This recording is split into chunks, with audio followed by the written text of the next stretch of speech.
kepada seluruh rakyat Indonesia yang pada akhirnya menyaksikan ceramah saya ini. Mari bersangka baik.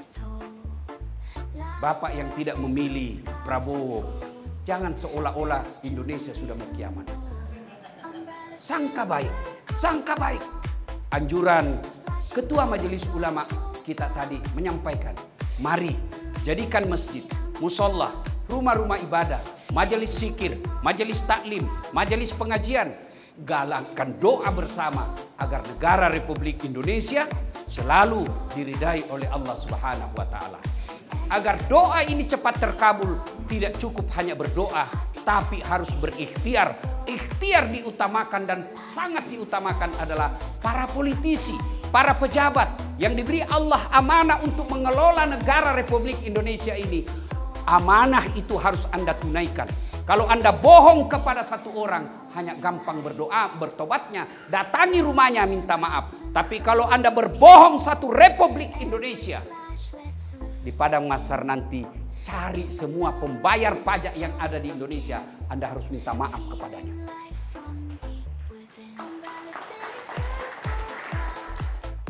Wa qala idzan bismillahirrahmanirrahim, innallaha wa malaikatahu yusalluna 'alan nabi ya ayyuhalladzina amanu sallu 'alaihi wa sallimu taslima. Sesungguhnya Allah dan para malaikatnya bersalawat kepada Rasulullah Muhammad sallallahu alaihi wasallam. Maka wahai orang-orang yang beriman, bersalawatlah kalian kepada Rasulullah dengan sebaik-baik salawat. Shadaqallahul adzim, maha benar Allah dengan segala firman-Nya. Ibu bapak, tuan-tuan guru, para kiai, alim ulama, tokoh agama, terkhusus yang kita muliakan, Wakil Ketua Umum Majelis Ulama Indonesia, Kiai Haji Dr. Mashudi Suhud, yang insya Allah dimuliakan dan dirahmati oleh Allah Subhanahu wa taala. Dan terkhusus kita doakan panjang umur, murah rezeki Sahibul Bait Sayyid Najib At-Tamimi beserta keluarga yang insya Allah dimuliakan rahmati Allah Subhanahu wa taala. Ini dulu yang perlu diluruskan. Saya berdiri di sini bukan karena saya yang paling cerdas, saya yang paling alim, bukan. Lalu kenapa Haji Tamimi menunjuk saya? Salah satu pertimbangannya karena saya yang paling banyak follower saya di tempat ini. Jadi bukan karena saya jago, bukan. Tapi karena saya yang paling banyak. Itulah sebabnya saya diundang. Bukan karena saya jago. Bapak saudara-saudara sekalian, suatu kali Nabi selesai sholat subuh, berdoa, selesai berdoa, seperti biasanya Nabi balik bertanya kepada sahabat, saudara-saudara sekalian, ada yang mimpi tadi malam? Seluruh diam. Tidak ya Rasul. Nabi lalu bersabda, semalam saya bermimpi. Saya dibawa Jibril jalan-jalan ke surga. Ini mimpi Nabi berarti wahyu dan petunjuk. Bukan mimpinya tukang judi. Kalau mimpinya tukang judi langsung dijadi rumus untuk jadi judi. Lalu pada saat Nabi sampai ke surga, Nabi diperlihatkan ada hamba Allah diberikan hadiah. Wahai hambaku, ini hadiah dariku. Lalu hamba ini komplain. Karena di akhirat itu tidak ada pencitraan. Di akhirat itu tidak ada tipu-tipu, apa adanya. Lalu dia merasa kok seperti ini hadiah saya. Ya Allah, apa yang kamu berikan ini lebih banyak daripada ibadah yang saya lakukan. Sebagai ilustrasi gambaran supaya gampang kita mengerti, pahalanya cuma 5, Allah kasih 15. Loh kok lebih banyak ini ya Allah? Lalu kedengaranlah firman Allah, wahai hambaku, itulah doa-doamu yang tidak kukabulkan ketika kau di dunia, karena saya yakin kalau saya kasih kau waktu di dunia itu kamu tidak mampu memikulnya, maka aku berikan kamu hari ini di akhirat. Maknanya tidak ada doa yang tidak Allah kasih. Tidak ada doa yang tidak Allah kabulkan. Cuma versi kabulnya beda-beda. Ada yang langsung dikasih. Ya Allah, jadikan saya bupati 2 periode di Kabupaten Malang. Nah, ini beliau doanya pasti seperti itu. Allah kasih di dunia langsung. Ada juga Allah kasih dalam bentuk yang lain. Tamat SMA, saya kan daftar dokter. Kan gagal akabri kena ceper. Bapak kok ketawa, saya ceper. Lalu saya daftar lagi fakultas kedokteran. Saya ikut bimbingan tes privat 1 bulan. Saya sholat tahajud bermalam-malam. Ibu bapak saya doakan. Saya nasar kalau lulus saya puasa. Begitu keluar pengumuman, tidak ada namaku. Saya protes kepada Allah. Ya Allah, kenapa kau tidak jadikan saya dokter? Kau tidak rugi jadi Tuhan kalau saya jadi dokter? Allah tidak kabulkan. Saya lulus di Sospol. Kalau dulu daftar IPC namanya Pak. 2 IPA, 1 Sospol, sosial politik. Saya daftar komunikasi. Saya lulus di komunikasi. Kenapa ya saya tidak lulus? Saya tahu jawabannya. Pulang kuliah, terjadi tabrakan di Jalan Perintis Kemerdekaan Makassar. Berceceran darah di aspal. Saya turun tolong. Dia yang tabrakan, saya yang pingsan. Kenapa? Oh, saya tidak bisa lihat darah sampai sekarang. Saya lihat aja di WhatsApp itu kalau ada berdarah, rasanya langsung pening. Seolah-olah Allah ingin berkata kepada saya, Das'ad, bagaimana kau jadi dokter, kau tidak bisa lihat darah. Saya lulus jadi ustaz. Teman saya yang lulus waktu itu, tugas di Kepulauan Aru. Beberapa saat yang lalu sebelum lebaran, saya telepon, "Woi Pak Dokter, kau pulang lebaran?" "Tidak." "Boh, rugi-rugimu itu. Jauh-jauh cari nafkah tidak pulang sama keluargamu." "Mahal tiket Ustaz. Kalau saya pulang satu keluarga, 1 tahun saya kumpul uang, gaji saya hanya untuk beli tiket." Dalam hati saya, alhamdulillah untung saya tidak jadi dokter. Saya jadi ustaz, tidak pernah pusing soal tiket. Kemana-mana gratis. Siapa yang bayarkan tiket saya hari ini? Haji Tamim.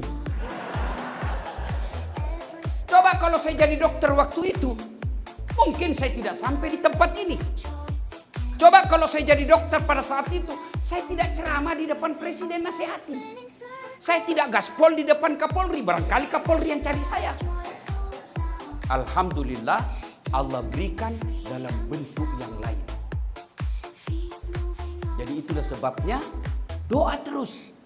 Versi pertama, apa yang diminta Allah kasih sesuai maunya. Yang kedua, Allah kabulkan dalam bentuk yang berbeda. Yang ketiga, Allah tunda sampai kita mampu. Nabi Zakaria meminta anak pada usianya 21 tahun. Ya Allah, berikan saya keturunan. Usia berapa baru Allah kabulkan? 90 tahun. 21 ke 90 tahun. Berapa tahun itu, Pak? Berapa? Biar kita kiai kampung jangan juga salah-salah menghitung, Pak. Berapa? Berapa? 69. Itu Nabi, Pak. 69 tahun baru dikabulkan. Ini politisi mau berdoa bulan ini, mau dikabulkan bulan depan, padahal dia tukang bohong. Gimana ceritanya? Itu Nabi, bos. Maka ketika kita berdoa, Allah tidak kabulkan, oh ditunggu sampai mampu. Ini sakwa sangka hilangkan. Doa sangka baik. Kalau Allah tidak kasih hari ini, oh berarti Allah tunggu. Saya siap menerimanya.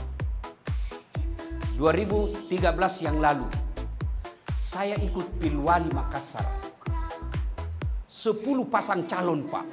Sejarah perjalanan Pilwali Indonesia, Makassar mencatat rekor 10 pasang calon. Menang Ustadz. Kalah Ustadz? Tidak. Cuma yang menang lebih banyak suaranya. Saya tidak mau bilang kalah, Pak. Belum tentu dia hebat dari saya. cuma lebih banyak suaranya. Andai saja saya jadi wali kota pada saat itu, saya selalu hormat, Pak. Siap Pak Kapolres, siap Pak Kapolda, siap Pak Jaksa. Takut diperiksa, Pak. Sekarang saya nasihati mereka. Ibu Bapak, saudara-saudara sekalian yang saya hormati. Nah, berikutnya kita ingat firman Allah. Fa isa sa'alaka ibadi anni fa inni qarib ujibu da'watad da'i isa da'an. Apabila hambaku bertanya kepadamu Muhammad tentang aku, sampaikan sesungguhnya aku sangat dekat kepadanya. Ini yang perlu catatan, garis merah, bold, cetak miring, tebal, kasih tanda kutip. Aku mengabulkan doanya orang-orang yang berdoa apabila dia berdoa. Dengar redaksi kalimatnya. Aku mengabulkan doanya orang-orang yang berdoa apabila dia berdoa. Berarti ayat ini sesungguhnya memberikan pengetahuan ada orang mengangkat kedua belah tangannya, mengucapkan amin, menengadah ke atas langit. Dia kira dirinya berdoa padahal tidak. Kenapa? Dia berdoa tidak sesuai dengan yang diajarkan oleh Rasulullah Muhammad sallallahu alaihi wasallam. Itulah sehingga kita belajar, ada disebut kitab adabud doa, adab dalam berdoa. Kalau adab ini kita lakukan, itu ibaratnya jalur tol, cepat sampai. Sunnah, lakukan berpahala, tidak dilakukanlah tidaklah mengapa. Tapi saya memberikan ilustrasi dari Surabaya ke Malang lewat jalan biasa, sampai tidak? Sampai tidak? Sampai, tapi lawas lama kata orang Banjar. Tapi kalau lewat tol, sampai tidak? Sampai cepat dan tepat. Berdoa sesuai dengan sunnah, jalur tol. Berdoa tidak sesuai sunnah, sampai juga, tapi macet. Silakan pilih. Maka dianjurkan berdoa, pertama, sangka baik. Jangan bersangka buruk. Tidak ada kebahagiaan orang yang ada dalam hatinya sangka buruk. Pernah dengar cerita Pak, orang berkeluarga 5 tahun tidak punya anak. Tahun ke-6 dia ke ahli kandungan, diperiksa. Alhamdulillah ibu sudah terlambat 2 bulan. Senanglah ini ibu. Dia telepon suaminya, Pak, alhamdulillah saya sudah terlambat 2 bulan. Sujud syukur suaminya. Lalu suaminya berkata, Bu, jangan dulu kau cerita-cerita nah. Nanti tidak jadi malu lagi. Baik Pak, rahasia berdua. Oke, sepakat, jangan cerita. Oke Pak, sepakat. Beberapa hari kemudian datang petugas PLN. Assalamualaikum, kata ibu dari dalam. Waalaikumsalam. Siapa ya? PLN. Kenapa Pak? Ibu terlambat 2 bulan. Mulai dia cukup, kurang ajar ini. Pasti ini suamiku lagi yang cerita ini. Nah ini rahasia berdua, kok dia bisa tahu? Pasti suami ini yang cerita. Datanglah suaminya capek bekerja, baru buka pintu. Assalamualaikum sayang. Apa sayang? Kamu memang pembohong. Apalagi sayang? Apa sayang? Kenapa itu PLN tahu saya terlambat 2 bulan? Pasti kau yang bocorkan. Hah, bukan. Pasti. Kenapa dia tahu? Datanglah ini suaminya ke kantor PLN. Ada apa kau tahu istri saya terlambat 2 bulan? Dia bilang ada catatannya Pak. Ngapain kau catat-catat? Hapus itu. Boleh dihapus Pak, tapi Bapak bayar dulu. Kalau saya tidak mau bayar, ya terpaksa punya aja Bapak dipotong. Kalau punya aku dipotong, istriku pakai apa di rumah? Terpaksa pakai lilin. Inilah bahayanya sakwa sangka. Sangka baik saja. Kepada seluruh rakyat Indonesia yang pada akhirnya menyaksikan ceramah saya ini, mari bersangka baik. Bapak yang tidak memilih Prabowo, jangan seolah-olah Indonesia sudah mau kiamat. Sangka baik. Anjuran Ketua Majelis Ulama kita tadi menyampaikan, mari jadikan masjid, musola, rumah-rumah ibadah, majelis zikir, majelis taklim, majelis pengajian, galakkan doa bersama agar negara Republik Indonesia selalu diridai oleh Allah Subhanahu wa taala. Agar doa ini cepat terkabul, tidak cukup hanya berdoa, tapi harus berikhtiar. Ikhtiar diutamakan dan sangat diutamakan adalah para politisi, para pejabat yang diberi Allah amanah untuk mengelola negara Republik Indonesia ini. Amanah itu harus Anda tunaikan. Kalau Anda bohong kepada satu orang, hanya gampang berdoa, bertobatnya, datangi rumahnya minta maaf. Tapi kalau Anda berbohong satu Republik Indonesia, di padang mahsyar nanti cari semua pembayar pajak yang ada di Indonesia, Anda harus minta maaf kepadanya.